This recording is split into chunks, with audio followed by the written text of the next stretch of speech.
ಕೊನೆಗೂ ಅಣ್ಣ ರಿಸೈನ್ ಮಾಡೇ ಬಿಟ್ರು. ಯಾವ್ದೋ ಒಂದ್ ದೊಡ್ಡ ಫೆಸ್ಟಿವಲ್ ಬಂದು ಮುಗ್ದೋಗ್ತಿರೋ ತರ ಫೀಲ್ ಆಗ್ತೈತೆ. ಬನ್ನಿ ಈ ಫೆಸ್ಟಿವಲ್ ಏನೇನಾಯ್ತು ಅಂತ ರೀಕ್ಯಾಪ್ ಮಾಡ್ಕೊಂಡ್ ಬರೋಣ.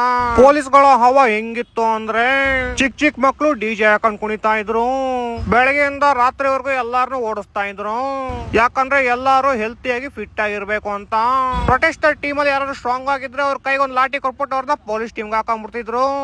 ಜಂತರ್ ಮಂತರ್ ಅಲ್ಲಿ ಒಂದ್ ಪ್ಲೇಸ್ ಇಂದ ಇನ್ನೊಂದ್ ಪ್ಲೇಸ್ ಹೋಗಕ್ಕೆ ಸರ್ಕಾರ ಹೊಸ ಗಾಡಿ ಲಾಂಚ್ ಮಾಡಿತ್ತು.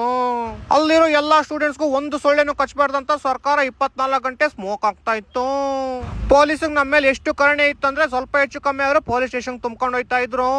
ಅಮೆರಿಕದಿಂದ ಜೇಡ್ರ ಮನುಷ್ಯ ಕೂಡ ಬಂದಿದ್ದ.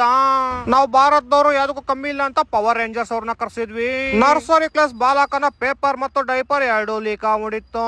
ಸರ್ಕಾರಕ್ಕೆ ಬುದ್ಧಿ ಕಳ್ಸಕ್ಕೆ ಫುಲ್ ಅವೆಂಜರ್ಸ್ ಟೀಮೇ ಬಂದಿತ್ತು. ಇಷ್ಟೇ ಸಾಲಲ್ಲ ಅಂತ ಆದಿವಾಸಿ, ಡೈನೋಸೋವರ್ ಮತ್ತೆ ಗೋರಿಲಾ ಕೂಡ ಬಂದಿತ್ತು. ಇವನ್ ಯಾರೋ ಬೆಳ್ಳನ್ ಜೋಬಲ್ ಇಟ್ಕೊಳ್ಳೋ ಅಂದ್ರೆ ತಿಕ್ಕಿಡ್ತವನೆ. ಅದು ಯಾರ್ ತಿಕ್ಕೆ? ಗೋಳಿ ಮಗನೇ. ಈ ಪ್ರೊಟೆಸ್ಟ್ ಅಲ್ಲಿ ತುಂಬಾ ಫೇಮಸ್ ಆಗಿದ್ದು ಈ ವೀಲ್ ಚೇರ್ ವಿನಯ್ ಮತ್ತೆ ಛೋಟಾ ಮೀಮು. ಬೆಳಗ್ಗೆ ಹೊತ್ತು ಲಾಟಿ, ನೈಟ್ ಹೊತ್ತು ಪಾರ್ಟಿ ಮಾಡ್ಕೊಂಡು ಹೆಂಗೋ ಈ ಫೆಸ್ಟಿವಲ್ ನ ಮುಗ್ಸೇ ಬಿಟ್ವಿ.